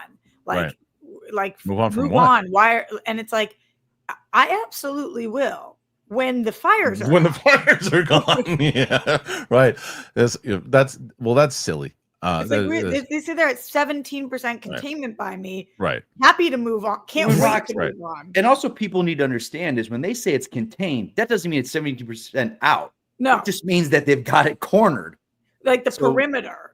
So that doesn't even mean anything. The contained thing. It is scary when you can still see active fire and active smoke. You're not sleeping well. Because you're scared you're going to be lit on fire and lose everything. I went through everything of my grandparents and mine. Every letter my mom's ever written me is in my car. Every photo of like my great grandparents where you could never get it's in my car. So when you like your whole life is in your car, when I can put that stuff back, I absolutely will move on. Can't wait to move on. Yep. Happy to. Meek Wesley. Hey, Kristian, I want to clarify the Battlestar Galactica thing if it hasn't been already. Caprica 6 does deal with an infant in the pilot miniseries. I thought so. Baby from season 2 was likely Hera, the first Cylon human hybrid. I thought so. I'm telling you, it hasn't been. I don't. Steph missed it. She was probably. I don't know what she was doing, but I'm gonna break her chops. Wait, what are you guys talking about? Is she watching Battlestar right now for the first time? She watched the pilot, and I said, "How about that baby thing that happens?" And she's like, "No baby thing happens in the first one." And I was like, "Yeah, it does." Did she do it this week? Because maybe she's distracted. No, it was a while ago. Yeah, it was a while Steph ago. All the time.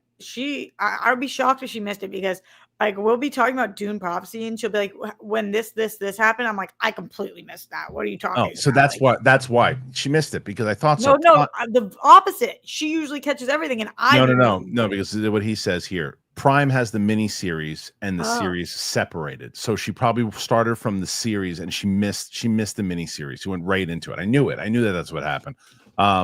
Steph may have been confused by that. I think that's exactly what happened. Thanks for letting us know on that one. I'm gonna give her an update when she's on Thursday. I've actually never watched Battlestar. Oh, it's awesome. Yeah, it's great. Mike Joyce, it's awesome. It's great.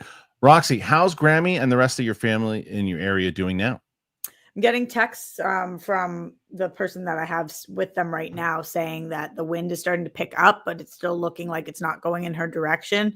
Good. I think everybody is very tired and really excited for this to not excited, but looking to the point where this is over and we can start to rebuild. Thank you for checking in, everyone. Matt Thomas, personally, I love the Ahsoka and I understand the critiques. Rebels is my favorite Star Wars story. It's pretty damn good. Ever told, and it felt like a natural continuation of it. Yes and no. Ahsoka was a very lore-rich show, and I feel like that's the issue. Yeah, but the problem was from the guy who created the show, the consistency and the characters weren't there. Like Ezra was completely different, and Sabine was the same but she was supposed to be 30 years old, and she was acting like she was still 18 or 19. So there was some stuff inside of it that was really great for Rebels fans. But a lot of times too, and this is not an insult to the overall, sometimes there's writing in animation that can play because of the way that you can move animated characters and everything, and you can do certain things in animation that you give it a pass that in live action it doesn't play. And I felt like that's the problem with Ahsoka. Like the dead stormtroopers, the zombie stormtroopers, not even they can hit anything. It was so goofy at the end. It wasn't scary at all. And Thrawn was just completely underused. And not threatening. Raymond Verada, what's your reaction on the news about Neil Gaiman being accused by 9 women, of sexual assault? I feel bad for the fans who love this work. Well, bless you. The reaction to me, the women. Yeah. The reaction for me is that, again, that these are horrible in the same way that like with having with Vince McMahon, this is terrible. And as Mike Joyce said before, if it is all true, then this guy is horrendous, atrocious, and has to pay for his actions. And I feel terrible for the women. That 9 women, that's horrible. But I don't know enough of the details, guys. What do you? I didn't hear about it until this show, so I've just read the articles that have come out, and the things that they were talking about were mutual things that happened that went too far, or there's a lot of NDAs were signed. It's like NDAs and payments sent to people. So I'm just like, I don't know. I don't know anything. I don't know what. Hard. Right. So, right. Yeah. So you got to wait for more news to come out there too. Pete Parker, 22. You guys already beat Roker. You're 57. Pete Parker, 2288. Kristian, was it better than Wolfman 2010? I think the answer is yes. Also, what is everyone's favorite Schmodown match? I love Dagnino versus Kaiser. I don't remember those two playing each other, but I believe it. I mean, it's hard for me not to say. I mean, there's so many great matches, but the one that changed the game for me was Merle versus Roca 1. I mean, it really was. There's some great matches overall, but that one changed the entire landscape of what we did there. So I'd have to say that one. Better than Wolfman. Yeah, I think it's very well made. It's way more of a horror movie and more like kind of monster chase movie than Invisible Man was a really great movie. It was layered. So I liked it. I loved it. It was layered. This isn't layered. Is this going to do well? It might, because I can't imagine. It's a Blumhouse thing, I think, also. So it probably cost $37 and a Snickers bar to make. So and you could tell it's a guy in a costume, makeup more or less, chasing around people in the woods. And how much did it cost to make? $7. So it's like it could, if people want to see it, it could, but I don't know. Any favorite Schmodown matches, Mike? You got one? Oh God, me? Yeah, outside of the ones that you played. God, okay, not in the thing I played. It sucks because it was digital, but Chance and Parker. Chance and Park. Oh yeah, okay, yeah, that was a good one. There was no chance, and no one thought Chance was going to win. None. And if that would have been live or in the studio, it would have been insane. Yeah. Roxy, you got one? I don't know. Obviously, I immediately go to Odd Couple. But it's like the coolest thing for me was probably Jericho Kevin Smith. Oh yeah, that was a great one. I mean, I'm not saying that was my favorite match, but for me, cool. I was like, this is the coolest thing ever. It was pretty awesome. Alan Smithy, there he is. I blame The Last Jedi and Rian Johnson for the ultimate destruction of Star Wars. He's actually glad that he tanked it. That's when the drama began. I think that he did say some stuff that he was. He was definitely plugging at the fans a little bit, because his career hasn't hurt at all from that movie. Because first of all, made over $1 billion. There's a lot of people who love that movie. Did very well critically. He doesn't care if it turned the fan base on its head, because for him, he's still making Knives Out movies, making millions of dollars, and those movies are good. He's a really good director. I am not one of these people, just because The Last Jedi is a movie to me that has just gotten worse and worse every time I turn it on. doesn't mean but I'm never going to be one of these people who's like Rian Johnson. I hate everything he does now. He's a phenomenal director. It's fantastic. It's some of the best episodes of Breaking Bad. He directed Looper and other movies that I love. Rian Johnson's a great director. That movie just stinks. Why do you think you name your kid Ryan? You put an I in it. Every time I see it, I think Rain Johnson. Every single time my brain sees Rain. Sometimes parents be making things more difficult for their kids than necessary. And he's an older dude too, so it's not like he's a generation. Like if some person was born today and they named their kid Ryan and spelled it like that, I'd be like, that tracks. But back when he was born in the 70s, why? 100%. I'm with you, Kristian. It's like spelling my name with a Y. He's an amazing director, but every time I think that, like, well, that's hard. Yeah, maybe it's like a family thing. Could be. I should ask him that when you interview him. RQMD SMD. Support for Roxy. Off topic. I saw Complete Unknown. I love that movie. The cast was amazing. I loved it. Yeah, it was my number 2 of the year. So good. So good. Yeah. As an artist, you watch it, so beautiful. Yeah. Hey, that sounds just like him. Oh my God. Oh, I don't have it on this one anymore. Were you upset you weren't cast? Hey, man, we might not like the digital platform. Gets mad and screams at the TV. Wayne, you see, dog barking in the back. To him, Chalamet. Oh, that was great. No, stop. Just fucking stop. Did you not see it? No, I know what you're talking about. Not the movie, but the Adam Sandler. I can't stand that shit. Oh, I love Adam Sandler so much. There's nothing he can do. There's nothing you do. No, absolutely not. Mike smells. All right, next one. So we are. Thank you, everybody. Yeah, 60 so far. Starting us, and now really the battle is going to become with Steph and keep rolling. Yeah, Alexander Wilson, Kristian, and Mike. You guys have to watch Skeleton Crew. It's the second best project that Lucasfilm has put out besides Andor. The writing is superb. Also, it gets dark at the end with spoilers. There's some murder. Alexander, that's some heavy praise there, buddy. Some heavy praise. A lot of people are saying that. I have not heard one person, Roxy. I have not heard one person that watches the show that says, it's okay. Everyone says they love it. Good. It's a good show. Everyone. It's just one of these things where I just couldn't give a shit. Well, Kristian, I feel like that you don't want to watch this with your girls. I've tried. That's the only way. So I've tried twice because my oldest said to me that she'd watch it, and then I brought it up to her the other day. So you want to watch that? I'll give it a shot. And she goes, nah. And she walked away and started watching Wicked again. And then the little one, I said, Maisie, I got a space adventure with kids. You want to watch it? She goes, no. All right, then forget it. I'm not watching it. And I started watching. I'm trying to finish Dune, which I really like. And I get it. And as I watch Dune, it makes me realize I don't want to watch any more Star Wars. I want Star Wars to be like that, and it'll never happen.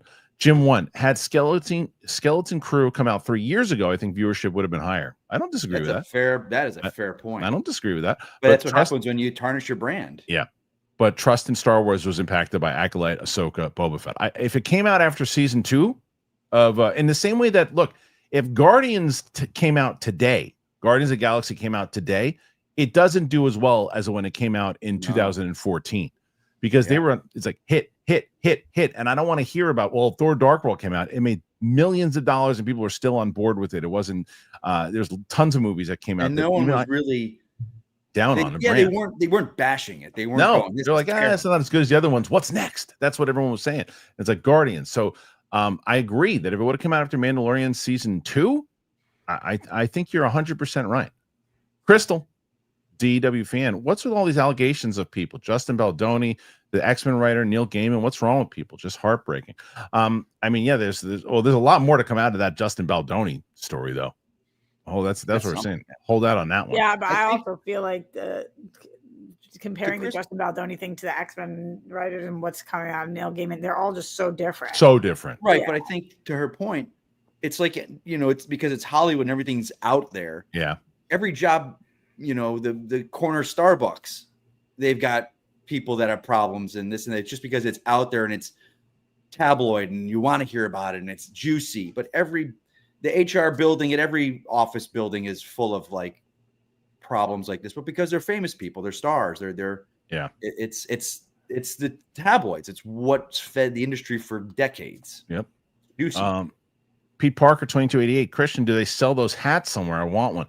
I feel like the answer is yes. I was sent during the after Transformers 1 came out, they sent me this stuff. They sent me a really cool sweatshirt and then this hat, which I've been wearing a lot. Check my Instagram, and I think Paramount sells it. Check my Instagram when I posted it, but I'm pretty sure they do. I love this hat. It's like one of my favorite hats, actually. Okay. Crystal just put in a super sticker. Thank you, Crystal. Crystal's trying to push you guys over. Yeah, go, pal. Roxy, do you know anything about the new show On Call? It just popped up on Prime, and I've seen no press. It's a cop show with Trojan Belisario. I think Roxy's a little out of the... Oh.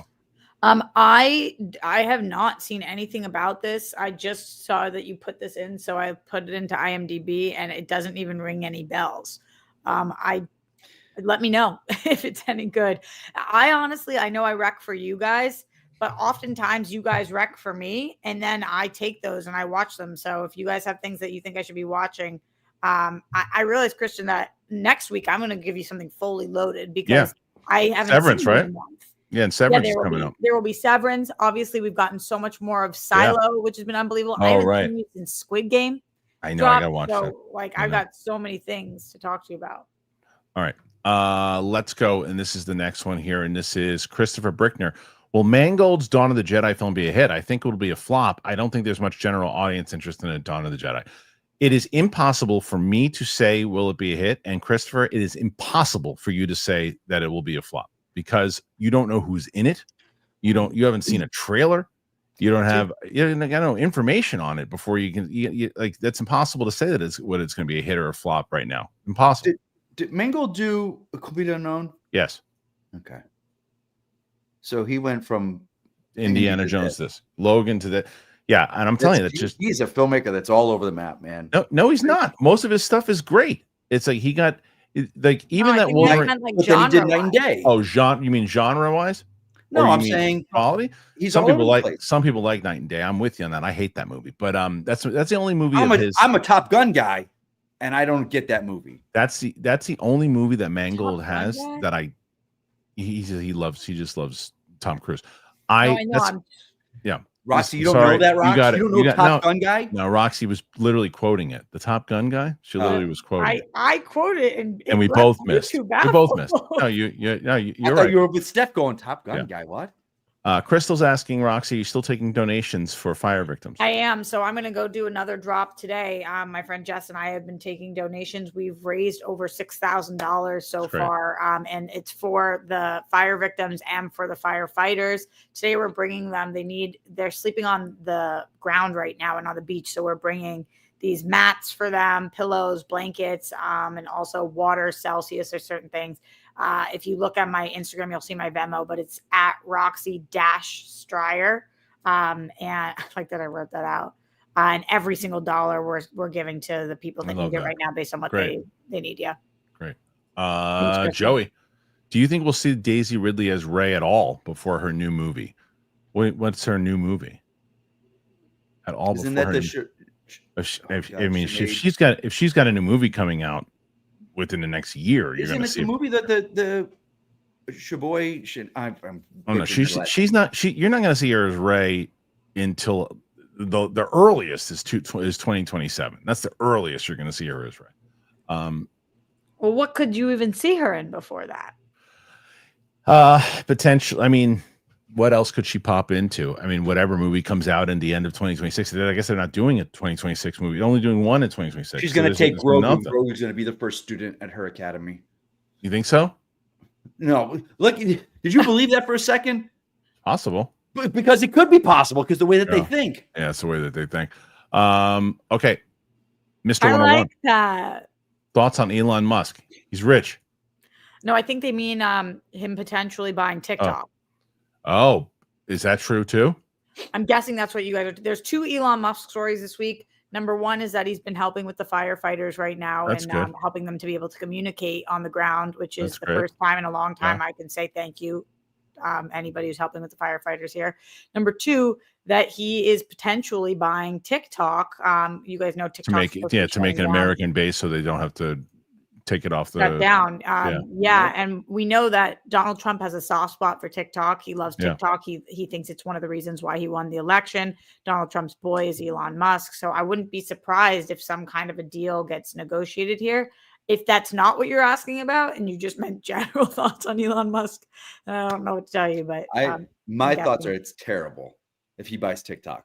Because I think he destroyed Twitter. Two of the major social media platforms, and they gear him towards his way. Well, it's either he buys it or it goes away. So let it go away. Let it fucking go away. Crystal DW fan, I love Robert Pattinson Batman. I hope he stays.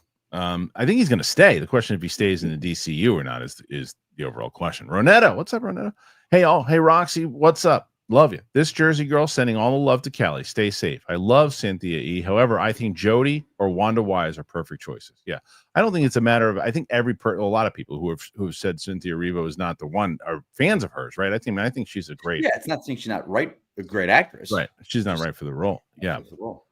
That's why if she'd be cast, I think she'd do a great job. But it's not who my dream casting would necessarily be. By the way, Jersey girls are my favorite. The Jersey girls they're the best in the world. I love. Renata just did a fist pump. RQM DSMD support for Roxy. Amazing fire lily for Roxy and Jess. What they're doing. Stay safe. Yeah, big props to that. RQM DSMD has given a lot of support to the Fire Relief Fund, which has been awesome. Thank you so much. Yes, thank you so much for that. Of everybody, Joe for show. Glad to hear Roxy's okay. She is indeed. Crystal. Loving Sam's reaction. Sorry about the Guardians reaction. Technology sucks sometimes. The fact that we were recording. I wish it just would have happened about a half an hour in. I mean, it literally happens right at the end of the movie, and like you see the reaction that we do. It's like after all the big conflict is over. This is so stupid, but I had to do something, and I threw one person off the channel because they're just like, "Why would you even post this for views?" And I'm like, "No, you idiot! The whole reason I'm posting it is to show people that, we had this thing going. I don't want to give you nothing. I got to give you something to tell you because we're continuing a journey." So I just threw that person off the channel. I have no time for this. All right. Next one is Joe for show. Could you see Mahershala Ali as T'Challa and Aldous Hodge as Blade? What do you think about Sonequa Martin Green for Storm? I think Mahershala Ali as T'Challa is too old at this point. So no. Aldous Hodge as Blade. Yes, but I also think Aldous Hodge as T'Challa would be amazing. But what do you guys think, Sonequa Martin Green? I don't know who that is. I'm looking them up. I feel like I know who she is. Of course. She was in Star Trek Discovery. Yeah, My Dead Friend Zoe. She's in The Walking Dead. Okay. Right. She's so great, and she's like kind of a beast. Like she just is like an action star kind of in Walking Dead. We see, so that'd be cool casting. I don't remember how big she is, but I remember she has presence, so I think she'd be great. Mike, got anything or not really? I'm a DeWanda Wise guy. Like ever since that was kind of suggested and put out there, because I did not care for that last Jurassic World, but she's the only thing I liked. And like, I really she brought something new to the film. And I just remember she just had a really good physicality to her. So, go pal. Do you play? And any of you guys play instruments? I'm an avid though crappy guitarist. No, I wish that one of the things I wish I would have done is my brother always wanted me to try to do piano. He thought that I would be able to do it. It's one of my big regrets before he passed away that I would have loved to try to done some stuff with him on that. But piano, something I think that I would probably be able to do. I took piano lessons as a kid, and I wish I stayed with it. Yeah. Was he really good, Christian? Oh yeah. Really? Yeah. He played some things that you don't have recordings on your phones of some things. Maybe I don't know if I ever talked about this on the air, but like, so he did an album when he was 16. But he used to sit down before the social media trend was a thing. He used to sit down in the malls and start playing songs, and crowds would go around him. But the thing so David B, who I've talked about now twice today, once on Down to Earth and now today, like it was coming on an anniversary of my brother's passing, and I wanted to get like a gift out to my family, and David B listened to his music and did a rendition of it and played this beautiful song. I listen to it every anniversary of him. So that's cool. Yeah. That's amazing. Ronetta, my goddess. Aldous Hodge would be a perfect Black Panther. Yes, please. I think he would make Chadwick proud. We need that character back more than ever. I feel like that's going to happen. I feel like Aldous Hodge is going to get cast. I think the internet really supported it, and I think. And then what are they going to do? Just it's there, like he took the mantle, or it's a re. So there's been go ahead. There's been 2 rumors that's been going around. Mike, you want to talk about him? He's dead, right? So he would be a multiverse version of him from another universe brought in, or I don't know what's the other one. He's the son. And like they jump forward. Multiverse him up. Yeah, and they multiverse him up. Yeah, they multiverse him up. Live action is the superior media. Could we get X-Men 97 live action so I can see it? That would be great. And I know what you're doing there. Artem, Shaq Ramanian. Other than Andor season 2, I have no interest in any Star Wars content. Mando and Grogu will probably be the first movie I don't see day one. Glad Roxy is okay. But Artem, do you think that might change if you start hearing like, oh my God, they did it. They figured out how to make Star Wars again. Holy shit, this is a great Star Wars movie. Could that get you in the theater, or if it's another kind of ho-hum thing? Yeah, go ahead, Mike. No, but to hear what you're saying, Harloff, there was all that hype around The Flash. Like, oh my God, yeah, they did it. It's true. This is it. And we see it. Like, and I like The Flash, but I'm just like, what movie were these people watching? Right. It was hear that talk from the various camps. They figured Star Wars. I don't know, man. You got to put what's the proof is in the pudding. You got to wait till it comes out. Yeah, you're not wrong. Renetta W. Also, Goonies is in theaters this weekend. I love that 40-year anniversary. Oh my God. Holy Christ. 40 years. Damn, I'm old. Still look good at 51 though. Hell yeah, Renetta. Black don't crack, baby. And yes, Kristian, I actually did LOL after that statement. She did do a fist bump. See, I knew it. That's amazing. You're just the best. That's so great. So amazing. You guys are getting some funds in for the fire relief. Oh, are you really? I love that. Awesome. Good. That's great. Go, pal. Oh, but you caught the Arwen Tariel thing a couple minutes later. That wasn't a big deal. Yeah, it was about 15 minutes. Rox, you can't be faulted for that. I know those movies inside and out because of the Schmodown. We had just seen Legolas. Okay, here's a perfect example. Oh, this is not really the same thing because it's a a character. For me, I never saw the Harry Potter films before the Schmodown. Okay, I had to watch them. Yeah, and I got so invested in them. I remember texting all my people that love Harry Potter, and I was like, "Oh my God, is Snape Harry's father?" Okay, because the way they set it up, and he's so in love with him, you're like, "Oh." And everyone's like, we see how you knew that, but no, it's not at all. Right, I was like, Pete Parker. But that's just a wrong prediction. Yeah, right. I know, Rox, but you were Doesn't I matter. appreciate you having my back on this one. I got your back. I got your back. I got your back too. I think before I was like, fuck. I don't think it's that big of a thing. Pete Parker. Hey, Kristian, do you know Mark Normand? He's hilarious. I don't know him personally. I know who he is though. Yeah, for sure. I mean, he was a little after my time when he started. Is he a comedian? Yeah. He does a podcast with Sam Morril. Oh, then I know him. Probably. Yeah. Okay, so here is the next one. Chris Grainier. Listening as I'm working to the beginning of the show and how you describe the difference by a few miles in LA is what we go through during Lake Effect snow bands here in Northeast. It's an odd experience for sure. Yeah, it's true. It's like at one point you're like, oh, right here, we're good. But right over there, not so good. It's crazy how that works. Yeah. Oh, that lake effect up north. Whew. Yep. My family lives in that upstate New York, but that lake effect is crazy. Roxy, I know the question that's going to follow here with this one. Okay. Let's start with this. Pete Parker 228. Hey, Mike, is your Twitter back? I think I'm like 6 hours away from it because it gives me a countdown every day now. I have to click and accept it. Wait, what? So Rox, I don't know anything. I was suspended from Twitter a week ago because I told a MAGA talking head to go jump off of a fucking bridge. Okay. Yeah. So and now instantly banned. But those same people, they say the same thing all day long, but because they're on the one side of the algorithm, they don't get punished. But I got punished for a week. I didn't know you were still on Twitter. I feel like it's not a good place for you. No, I tell them that all the time. Roxy, here's the thing. I'm going to tell you this. Here we go. To me, Twitter is the best way for engagement with fans. What? And I say fans in a weird way with me, but I mean like people of my bond book. No, it is. Or people wanting to know where my next writing book is or my next acting gig. Wait for you to answer questions. Instagram is like, look at me doing this. Whereas Twitter is, I'm like, yeah, check me out here. Oh, you liked my book? Did you read this chapter? Mike, I love this character. In your but can I ask you? How about? But is that what you do there? It's what I want to do.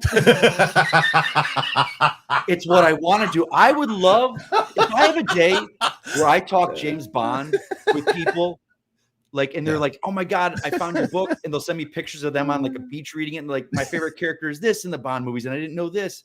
Right? Are you writing another one? Like Mike DC. What? Like the day the Superman trailer dropped, my feed is littered, and I'll get dozens of followers on those days. But then I'll see like these. All I have to say is thank God I'm not on it right now, because these assholes with the fire, the other side that are making it a political thing. I want to reach through that fucking screen, choke them, and film it, and tell people. And you would say that, and you get banned again. All right, here we go. Dino Spumoni. Hey, Roxy made me remember why I fell in love with Lord of the Rings as a kid, and sadly also why I've fallen out of love with that fan base. I love you, homie. Hang in there. Thank you, Dino. I've never experienced a fan base like that ever. And we dealt with the Snyderheads. So like this was insane. I mean, they're worse than the I was being from all angles. Like I could do nothing right. It was so, and I loved the movies. Right. So that's so a bummer. weird. Yeah, that's such a bummer. Big Buster. Wow, Kristian, that theater story is wild. That is wild. That is wild. Yeah. Mike Wesley. I usually go by Mike, and I said it right that time. Mike Wesley. Is that how you really spell your name, Mike? Yeah, in the way that you just about Ryan with an I. Ryan. Wow. Yeah. Crystal. Yes, we beat Roka. Hashtag Roxy. Now the question is, can they hold it? Because Winston and Coy have been just straight up nasty on Fridays. What is it? Okay, I gotta ask. Is it because Friday in the week, like if you put Coy and Winston on like a Monday, would they always do as well or no? I don't know. It might be because of the topics. It could be because it's Friday. But it could. I'm curious. I think that Friday and also and Friday also there was another when Roka's in the lead. The people who are for some reason people love to get Roka in the lead and then they love to get him out of the lead, because Roka and Merle were at 110 and then Winston and Coy did like 130 on Friday. So Carver Tate. Yes, that's definitely what happened to Steph. I'm a diehard Battlestar fan and I still forget the miniseries is separated whenever I do a rewatch. Yeah, I'm gonna bring that up. If I forget tomorrow, can the audience remind me tomorrow to bring that up to her? I don't get what you mean. So they did a mini series. So basically, in order to get the series greenlit, they did this mini series and they put it on there, and that was the one that got everybody's attention. And that's the one that started showed them leaving Earth. Watch that one. Yes, it showed them leaving. She did. I don't think Steph watched that one. She should have. You have to watch one. You're supposed to watch the mini series first. And I think she missed it first. I think she missed it. It looks like she absolutely, because she didn't know what I was talking about. The one where Balthazar, that's in Baltar, right? Yeah. Is with the Cylon on Earth. Yeah. And they're like, you did what? And she's just like, sit it and take it now, pal. Yeah. Okay. Yeah. You need to see that. Yeah. Go, pal. Ryan, Brick back when. I remember loving that one. Brick was awesome too. Another one. Yeah. All right. Let's see. We got 8 minutes to finish these up. So Cooley High. Hey, everyone. Glad to see you doing well. Where's Brett? I hope he's doing well. Also, super excited to see Superman, my most anticipated film. I don't know where I've been texting with Brett, but I don't know where he is on the show. I've been. Cooley's one of the reasons I love Twitter. Cooley's great. Yeah, He's every day on Twitter. That's why I stay on Twitter, because I want people to be like Cooley. Right. Well, you're not. Yeah, but nobody's gonna be like Cooley. No, nobody's gonna be like Cooley. Bullshit. He's the best. He send me Instagram messages, and it's like the highlight of my day when he's like just checking it. He's the best. Stay easy. That's his thing, man. Stay easy. Be easy. Well, whatever. Well, hey, come on, you can quote the guy. I'm using my quote. I'm the white version of it. No. Be easy. He stay easy on me. Stay easy. Be easy. Unheard Sirens Incorporated. Skeleton Crew definitely feels like the type of show Star Wars would have made in 1984 after Return of the Jedi. I'm sad it's not doing better. Hope Lucasfilm learns the right lessons from this. No, they're probably blaming on John Watts. That's what they'll do when it's not John Watts. John Watts is probably the reason that it's a good quality show, but they'll blame it on him. Stephanie Litz. Hello, Stephanie. Finally saw Squid Game season 1. Wow, brutal and deep story. I haven't watched a single episode. And I need to. You still didn't do the first season? No, I know. I didn't watch it either. Season 2. I can't wait. Next week I'll talk to you guys about it. I thought that it was phenomenal. I've been trying to get reactions done for them, Roxy, myself. So no, Rox, I know it's fiction, but did they do a Squid Game trying to capitalize that where they made it a reality show. Yeah, but people said it's pretty good, this reality show. I still think it's so weird. I can't believe you watched Squid Game and then thought we should make a reality show. Right. Like Carver Tate. If Steph is really getting into Battlestar, please tell her there's a cool spin-off episodes like Blood and Chrome many people don't worry about. I will absolutely let them know. Okay, we got more coming down here. Hold on a second as we have just a few minutes left with Roxy. So Kristian Shenlet, thank you. What do you think about Dacre Montgomery as Wolverine? As Wolverine, I think better as Cyclops. I don't see him as Wolverine. Yeah, I think Wolverine's got to be older. Why can't I picture who that is? He's some Stranger Things, Power Rangers. Yeah. I know exactly. Billy from some Stranger Things. He actually, you know, great, but that's not the first. Not for Wolverine. You know who he look? You know who I think he looks like? And do you remember Mike Citizen from Tom's friend that we had? Of course, They look. Win a goldfish here? Yeah, they look exactly like those two. Brooklyn. They do not. And yes, this is why men don't understand life. They do. Just kidding about that second part. Oh. But like, that's Brooklyn. Crazy. Pilates saved my life. All right. Well, that's amazing. And I hear that from 100%. So many people.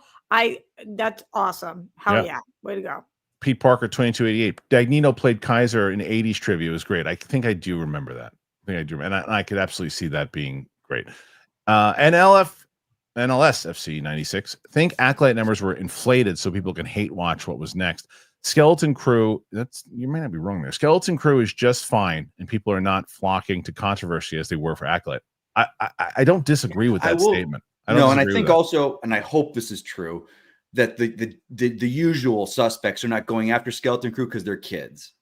Maybe and so. They're not doing the you know what I'm talking about. Yeah, I know what you mean. Yeah. And the screen grabs of their faces crying and all that BS. But it's but it also it's because they're kids and they're like at least human beings, you know that's a step too far. Maybe. Rob M. Lasante. Love you guys. Keep up the great content. Thank you, Rob. Thank you. Oh, positive love in here. I love it. Alexander Wilson. Kristian, I think Skeleton Crew is better than Dune Prophecy. Stop this. To me, Prophecy was dull and uneventful. Then you didn't see the episode I saw. Holy crap! I saw this. You said episode. You're not even watching Dune Prophecy. You can't finish it. No, I'm getting through it. Dude. That has nothing to do except it's a me thing. I'm just trying to get through stuff in my house. You haven't seen Skeleton Crew though, Kristian. You're making excuses. I'm the only one who's seen both of these. There's an episode, Roxy. You'd be watching it. Yeah, Mike. Wait. Say that again, Mike. No, say again. So there was the episode that I saw was in the woods. It was. Do you know what it was like? Episode 3, Roxy. I thought that episode was amazing. Holy shit!